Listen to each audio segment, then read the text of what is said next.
जनतेच्या जीवाशी खेळणारे आमदार महेंद्र थोरवे। संपूर्ण कर्जत तालुक्यात 25 जुलैला मुसळधार पाऊस झाला। पावसामुळे अनेक ठिकाणी पाणी साठलं आणि नागरिक सुद्धा भयभीत झाले। उल्हास नदीमधला हा बंधारा वैयक्तिक स्वार्थासाठी बांधण्यात आलेला आहे। हा बंधारा पाडून टाका, यामुळे शहरात पाणी शिरलं असं मत मांडत सुधाकर घारे, संतोष पाटील आणि सोमनाथ पालकर यांनी आमदार महेंद्र थोरवे यांच्या विरोधात टीकास्त्र उगारलं। उल्हास नदीमध्ये अनेक ठिकाणी बेकायदेशीर बांधकाम आहे, ते तोडून टाका। त्याला राजकीय वरदहस्त असल्यामुळे प्रशासन दुर्लक्ष करते, अशी भूमिका राजेश लाड यांनी सुद्धा मांडली। कर्जत शहरात उल्हास नदी स्वच्छतेसाठी आमदार महेंद्र थोरवे यांच्या माध्यमातून सातत्याने प्रयत्न केले गेले, त्यामुळे मोठ्या पुराचा धोका टळला, असं स्पष्टीकरण संकेत भासे यांनी दिलं।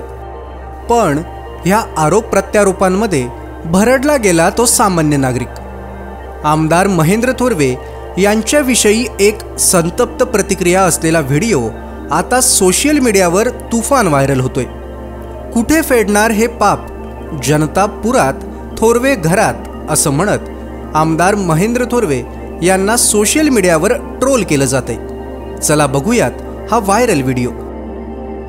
सुशोभीकरणाच्या नावाखाली बांधलेल्या बंधाऱ्यामुळे कर्जत शहरातील अनेकांचे संसार रस्त्यावर। दिनांक 24 जुलै रोजी रात्री झालेल्या मुसळधार पावसामुळे कर्जत शहरालगत असलेल्या उल्हास नदीवर बांधलेल्या बंधाऱ्यातून पुराचे पाणी कर्जत शहरात घुसले आणि अनेक नागरिकांची तारांबळ उडाली, अनेकांच्या घरादाराचे नुकसान झाले। हा सुशोभीकरणाचा घाट कोतवाल नगर परिसरात ज्या पद्धतीने घातला गेला, त्याचाच परिणाम आज कर्जतकरांच्या जीवावर उठला आहे।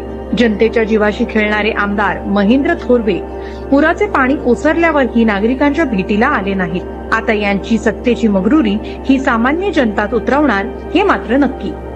आमदार महेंद्र थोरवे यांना ट्रोल करत बोगस कामगिरी अशा हॅशटॅग खाली असलेला हा व्हिडिओ म्हणजे एक मोठी चपराकच म्हणावी लागेल।